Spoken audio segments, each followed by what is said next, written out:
अस्सलाम वालेकुम। कैसे हैं आप सब लोग? आई होप कि आप सब खैरियत से होंगे। मैं भी बिल्कुल ठीक ठाक हूँ। आप देख रहे हैं द लाइफ ऑफ जेड और मैं हाजिर हूँ आपके साथ एक नए ब्लॉग के साथ।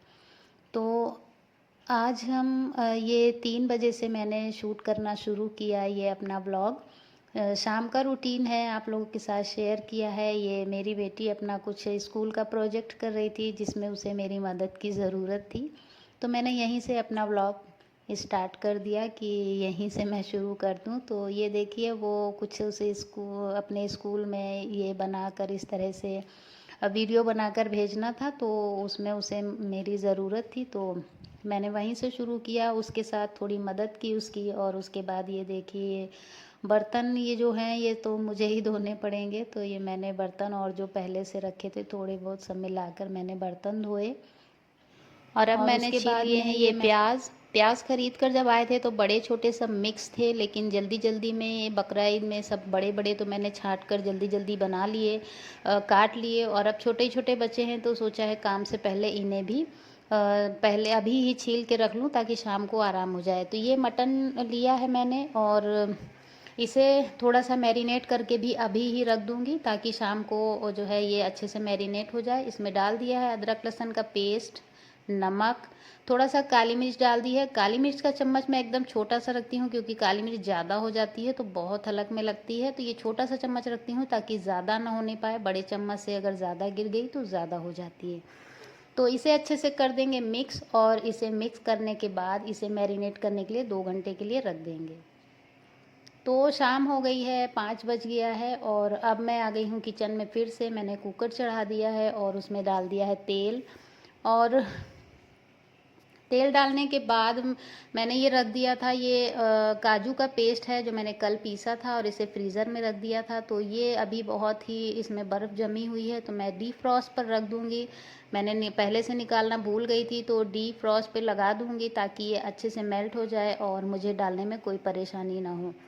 तो ये छीले हुए रखे थे प्याज तो मैं जल्दी जल्दी इन्हें भी काट लूँगी। और तेल मेरा गरम हो रहा है इसलिए थोड़ा जल्दी से मैं मुझे जैसे समझ में आया मैंने जल्दी जल्दी काट लिया प्याज। और काजू भी डीफ्रॉस्ट हो रहे हैं तो अब ये तेल मेरा एकदम अच्छे से धुआंधार गरम हो गया तो मैंने उसमें डाल दिया है प्याज और इसे अच्छे से ब्राउन कर लेना है। बना क्या रही हूँ ये तो मैंने बताया ही नहीं, बना क्या रही हूँ। तो वो मैं कोरमा बनाने लगी थी। तो अब ये प्याज अच्छे से ब्राउन हो गया है तो इसमें डाल देंगे ये मटन जो मैरिनेट करके रखा हुआ था हमने। तो अदरक लहसुन जितना डालना था मैंने पहले ही यूज़ कर लिया था, अब यहाँ पर अदरक लहसुन यूज़ नहीं करेंगे। और ये देखिए शाम का टाइम है तो शाम को बाहर से चाय की पुकार आ गई है। हस्बैंड लेकर आए थे एक लेबर को। आजकल ऊपर के पोर्शन पे काम बंद है बकरीद से, तो अब ये शायद 1-2 तारीख से स्टार्ट होगा। तो फिर से चाय तो बहुत बनती थी जब लेबर वगैरह लगे थे, कारीगर वगैरह। तो अभी ऊपर के थोड़ी सी साफ़ सफाई के लिए, आज संडे है इसलिए वो लेकर आए थे, घर पर ही हैं तो साफ़ सफाई करा लें। तो ये हस्बैंड की चाय मैंने जो है निकाल ली है बिना चीनी की। वो थोड़ा सा कोलेस्ट्रॉल का प्रॉब्लम इस समय थोड़ा सा हो गया था तो चीनी एकदम बंद कर रखी है। तेल मसाला भी हम कम ही यूज़ कर रहे हैं।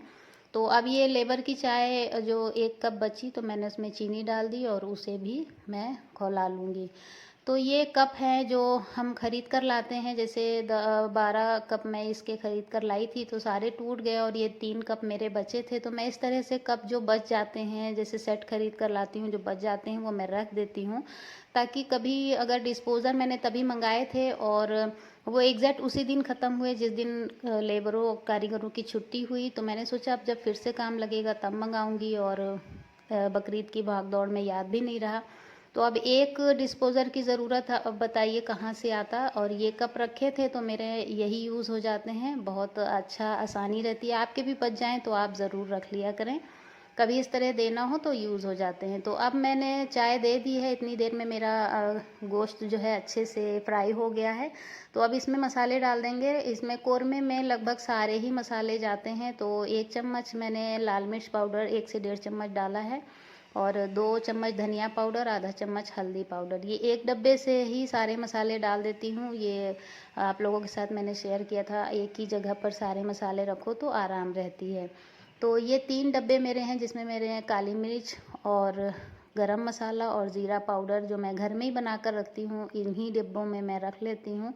और अब मैं ये भी तीनों चीज़ें थोड़ी थोड़ी इसमें डाल दूँगी। और ये कौरमे में है तो लगभग सारे ही मसाले जाते हैं, तो ये सारे मसाले मैंने डाल दिए हैं। और नमक भी थोड़ा सा ही डालना है, क्योंकि पहले नमक हम डाल चुके हैं। तो ये डीफ्रॉस्ट हो गया है और ये देखिए अच्छे से मेल्ट हो गया है, और बर्फ़ इसमें एकदम बिल्कुल भी जमी हुई नहीं है। तो अब 2 चम्मच हम इसमें ये काजू का पेस्ट डाल देंगे। ये इसका टेस्ट इसमें बहुत अच्छा लगता है, और इससे जो है जो सालन है वो थोड़ा गाढ़ा भी हो जाता है, एकदम कौरमे का बहुत परफेक्ट टेस्ट आता है इससे। तो 2 चम्मच 2.5 चम्मच, जैसे आपको जितना मतलब जितने लोगों के लिए सालन ग्रेवी रखनी है उस हिसाब से डाल सकते हैं। तो अब मैंने इसे डाल दिया है और डालकर अच्छे से चला दिया है, और जितना गलने भर का पानी रखना है कि चिकन हमारा अच्छे से मटन हमारा अच्छे से गल जाए। और उसके बाद में इसे ढक्कन लगा देंगे। 1 सीटी फुल फ्लेम पर लेने के बाद इसमें धीमी आंच में 15 मिनट तक पकाएंगे, और ये अच्छे से गल जाएगा। तो बाकी किचन में अब खड़े ही हैं, तो फालतू क्यों खड़े रहना, कोई ना कोई काम करते ही रहना चाहिए। मैं बर्तन तो मैंने आपसे और भी व्लॉग में शेयर किया है कि मैं बर्तन बिल्कुल भी रहने नहीं देती हूँ, जैसे ही होते हैं वैसे ही फ़ौरन मैं धो लेती हूँ। तो अब ये चाय के बर्तन जो हुए हैं तो इसे भी मैं धो लूँगी। ये गीले कचरे का डस्टबिन है मेरा, इसमें मैंने ये रख दिया है अपना चाय की पत्ती, और ये चावल वगैरह जो निकलते हैं प्लेट से, जो खाना थोड़ा बहुत लगा रहता है, वो मैं इसी में रखती हूँ, ताकि गीला और सूखा कचरा अलग अलग रहे। तो अब मैंने ये फ्राई पैन धो लिया है। इस तरह का जूना यूज़ करते हैं जब, तो ये फ्राई पैन वगैरह में जो किनारे चाय के जो जले हुए दाग लगे रहते हैं बहुत अच्छे से साफ़ हो जाते हैं कुकर में। और तवा भी इससे अगर बहुत अच्छे से साफ़ करें तो चिकना हो जाता है बिल्कुल। और सिंक भी इससे थोड़ा सा रगड़ दें तो सिंक भी चमक जाता है। तो इस तरह का जूना भी ज़रूरी है घर में रखना, कि सारे बर्तन तो इससे नहीं धुलते हैं, लेकिन ये कुछ बर्तन इससे अच्छे से साफ़ हो जाते हैं। तो सिंक भी मैं बार बार धो देती हूँ। जैसे अभी मटन धोया है तो उससे पहले भी मैंने उसको जल्दी से साफ़ कर दिया था, ताकि स्मेल नहीं आए। और बार बार धोते रहने से सिंक एकदम साफ़ रहता है। तो अब सिंक साफ़ हो गया है। जैसे अभी कोई काम हो रहा है और अभी हमें किचन ही में थोड़ी देर खड़े रहना है, तो कहीं कैबिनेट साफ़ कर लिया, कोई मसाले का डब्बा साफ़ कर लिया, कुछ ना कुछ काम करते रहें। तो ये जो अलग से खड़े होके हमें किचन में ये जो काम करने पड़ते हैं, तो वो टाइम की बचत हो जाती है। यहाँ भले थोड़ा ही टाइम ज़्यादा लग जाए, लेकिन वहाँ पर जो है आराम हो जाती है। अब ये बाहर से 1 कप चाय की पुकार फिर से आ गई है, और मैंने फ्राई पैन कुछ जल्दी ही धो दिया। बर्तन सारे धो रही थी तो मैंने सोचा ये भी धो दूँ। मुझे रुक जाना चाहिए था थोड़ी देर, और वैसे मैं रख देती हूँ, क्योंकि संडे के दिन कई बार चाय बनती है। तो चलिए चाय जब तक चढ़ा दी है, मैं जब तक अपने ये बर्तन भी सेट कर लेती हूँ। ये कांच के बर्तन मैं इस कैबिनेट में रखती हूँ, ताकि नीचे रखने से एक में लड़के भी टूट जाते हैं आपस में टकरा कर, या हाथ वगैरह लग जाए तो भी टूट जाते हैं। तो ये कांच के ग्लास और कटोरी वगैरह मैंने ये कैबिनेट में ऊपर रख दी हैं। थोड़ा सा पानी इनका निचुड़ गया है, और चम्मच के स्टैंड में मैंने चम्मच लगा दिया है। और ट्रे का पानी निकाल कर ये ट्रे भी मैं नीचे रख दूँगी। ट्रे के लिए मैंने एक जगह बनाई है, जो मैं आपको दिखाना चाहूँगी कि ये मेरा यह सिलेंडर रखने का की जगह है। सिलेंडर यहाँ नहीं रखा जाता, बाहर रखते हैं। तो ये जगह खाली थी, मुझे ट्रे वगैरह रखने की बहुत परेशानी थी। कहाँ उस स्टैंड में इतने बर्तन नहीं आते हैं, कुकर भी नहीं आता है। तो ये मेरा पुराना स्टैंड था, जिसे मैंने ऊपर से कटवा दिया, जिसमें प्लेट वगैरह रखने वाला जो हिस्सा था वो मैंने कटवा दिया, और यहाँ पर इसे सेट कर दिया है। और इसी में सारी ट्रे और बड़ी प्लेटें और फ्राई पैन के ढक्कन वगैरह, ये स्टील का जो ये कांच का जो आप देख रहे हैं, ये सब इसमें बहुत आसानी से आ जाते हैं। और दूसरा हिस्सा मैंने सिंक के नीचे इधर रख दिया है, उसके नीचे का हिस्सा, जिसमें 2 बास्केट है रखने वाली बहुत अच्छे से। तो इसमें ऊपर मैं कुकर रख देती हूँ, और नीचे ये थोड़े से डिस्पोजेबल जो ये बॉक्स आते हैं, जैसे कुछ हम ग्रेवी वगैरह बाहर से मंगाते हैं, तो ये बॉक्स में जो आती हैं, तो ये मैं यहाँ पर रख देती हूँ, ताकि इन्हें जो है हाँ, कभी किसी को कुछ देना होता है पैक करके तो घर के डब्बे जब दे दो तो वो मांगते भी अच्छा नहीं लगता और वापस भी नहीं आते हैं, तो घर के डब्बे सब इधर उधर हो जाते हैं। तो इस तरह के जो ये जो डिब्बे रखे रहते हैं तो इनमें बहुत आराम रहती है, तो इन्हीं में पैक करके दे देती हूँ ताकि वापस आए ना आए कोई बात नहीं। तो ये चाय मेरी फिर से बन गई, मैंने बाहर भिजवा दी और मैं पढ़ने लगी थी नमाज़। तो मेरी बेटी ने अपना तब से वो यही बना रही थी, आज कई दिन से ये फाइलें अपनी बना रही थी, तो वो मुझे दिखा रही थी कि देखिए मेरा ये सब तैयार हो गया है। मैंने उसे देखा और देखने के बाद फिर मुझे जानमाज़ पे बैठी थी तो ये आया आपके साथ कि शेयर कर दूं, मेरे दिमाग में आया कि मैं आपके साथ शेयर कर दूं। ये तस्बीह है, पहले मैंने इसमें वो हाथ से दाने वाली तस्बीह बांधी हुई थी, लेकिन ये तस्बीह मेरी बहुत अच्छी है। इसमें अगर कहीं बीच में अगर काम के बीच में उठना, पढ़ने के बीच में उठना भी पड़ जाता है तो जहाँ पर रोक देते हैं वो नंबर वहीं पर रुके रहते हैं, तो बहुत आसानी रहती है। तो ये कहीं मुझे ढूंढे नहीं मिलती थी तो मैंने इसमें बांध दी है। जैसे कभी हमने नमाज़ पढ़ी, नमाज़ पढ़कर बैठे हैं तो ध्यान ही उठ के जाकर तस्बीह ढूंढ के लाना बहुत दिक्कत होती है और फिर ये रहता है अरे छोड़ो बाद में पढ़ लेंगे। तो इसमें बांध लिया है तो बहुत अच्छा आसानी हो गई है, जब भी बैठे हैं तो वहीं पर पढ़ लेते हैं। ये टिप अगर आपको अच्छी लगी हो तो मुझे कमेंट में ज़रूर बताइएगा और आप भी इस तरह ज़रूर बांध लीजिएगा ताकि तस्बीह पढ़ना रह ना जाए। तो अब मैं फिर से किचन में आया हूँ, 6 बज गया है और ये देखिए कोरमा मेरा बहुत अच्छे से गल गया है।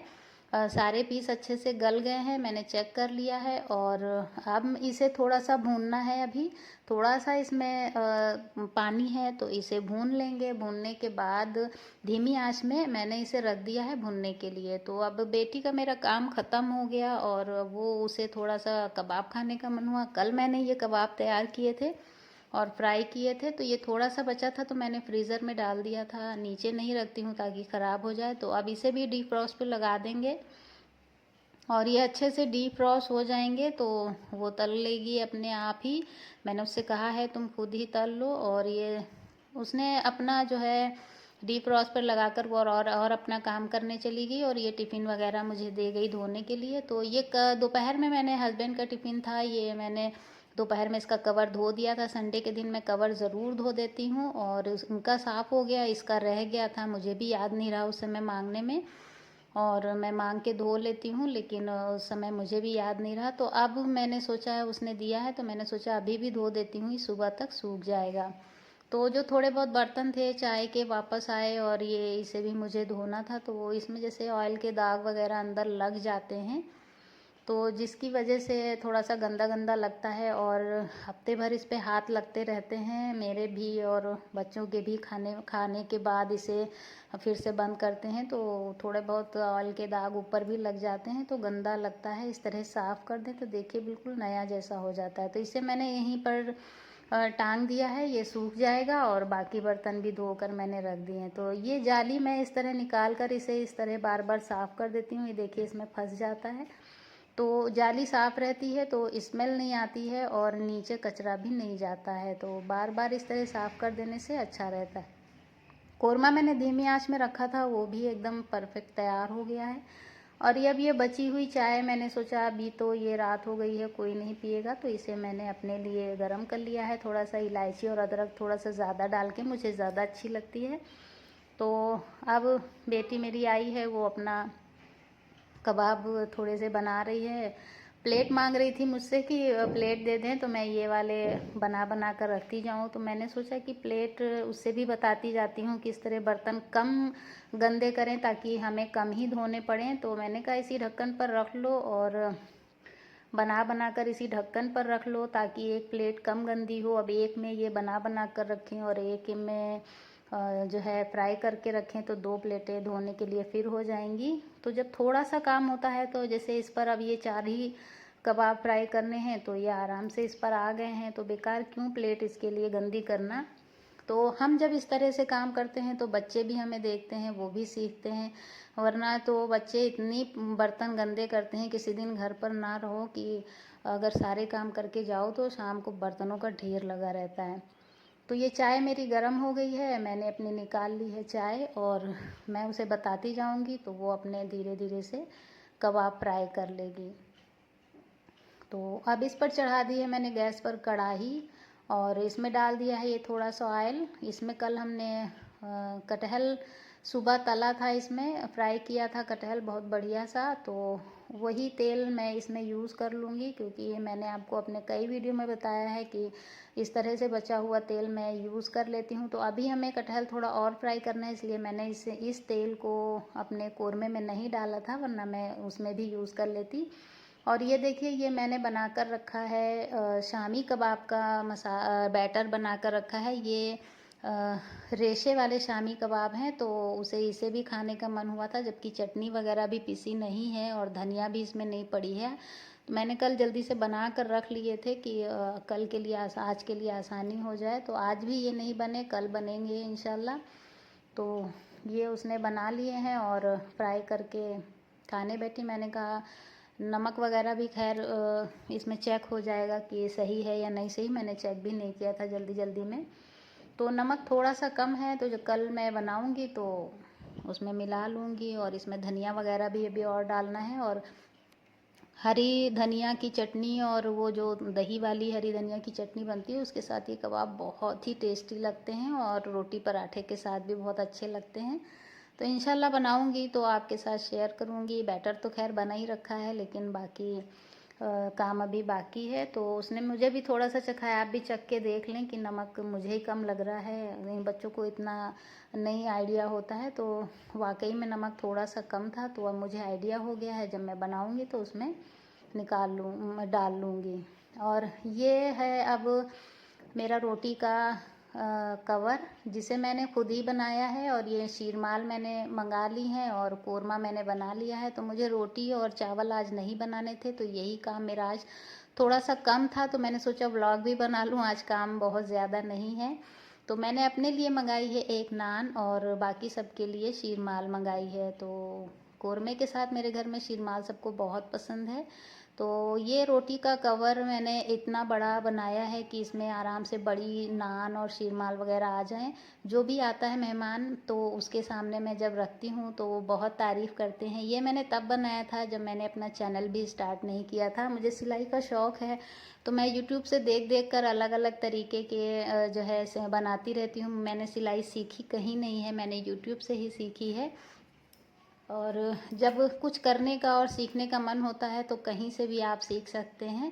और ये मैंने बनाया तो सबको बहुत पसंद आया, और मैंने कई सिलाई के बहुत चीज़ें बनाई हैं। किसी दिन आपके साथ शेयर करूंगी क्या क्या बनाया है, और आगे अब जब भी बनाऊंगी तो आपके साथ शेयर करूंगी। तो अब मैंने ये खाना निकाल दिया है बाहर, सब लोग बैठे हैं खाने के लिए। तो ये डोंगे में मैंने सालन निकाल दिया है और ये शीरमाल खाना लगा दिया है मैंने, सब खाना खा रहे हैं। अब मुझे सिर्फ थोड़े से बर्तन धोने हैं, क्योंकि सालन मैं इसी डोंगे में निकाल कर रख दूंगी फ्रिज में, और कुकर धोना है, और 3-4 प्लेटें जो बाहर सब खाना खा रहे हैं वो धोनी है। तो हस्बैंड आम लेकर आए थे शाम को, तो मैंने सोचा इन्हें भी धो कर रख देती हूँ, क्योंकि आम वगैरह ऐसी चीज़ें हैं कि मेरे घर में तो काट कर और उसे प्लेट में कांटे चम्मच लगा कर दो तभी सब खाते हैं। लेकिन कभी कभी ऐसा होता है मुझे टाइम नहीं है, तो मैं कह दूं जाओ खुद ही लेकर खा लो, तो बच्चे छूते नहीं हैं बिल्कुल भी, क्योंकि इनमें इतनी चेपी लगी रहती है और इतने चिपचिपे रहते हैं ये गंदे से, तो कोई छूता ही नहीं है कि आप ही कर दें सब। तो मेरी आदत है सब्जी हो या फल हो, जब भी आते हैं तो मैं उन्हें इस तरह से धोकर ज़रूर रख देती हूँ सुखा कर। और अब ये मैं इसमें रख दूँगी तो ये सब पानी भी सूख जाएगा, और जिसको भी खाना हो, अगर मेरे पास टाइम नहीं भी है तो वो लेकर एटलीस्ट खा तो सकता है अपने हाथ से। तो साफ़ साफ़ रखे रहते हैं तो बहुत अच्छे लगते हैं। और अब मैंने ये थोड़े से निकाल लिए हैं आम, जिन्हें मैं छील लूँगी, और छील कर काट कर मुझे सबके आगे पेश करना है। क्योंकि एक काम गर्मियों में ये भी बढ़ जाता है, गर्मी हो या ठंड, फल कोई भी हो सीजनी, वो सबके आगे इस तरह छील कर ही रखो तभी खाते हैं, अपने हाथ से कोई भी नहीं खाता। हस्बैंड तो मेरे कोई भी फल नहीं खाते हैं, अगर छील कर उन्हें ना दिए जाएं तो वो सब ख़त्म हो जाएंगे, वो एक भी नहीं खाएंगे, लेकिन अपने हाथ से नहीं खाते कभी।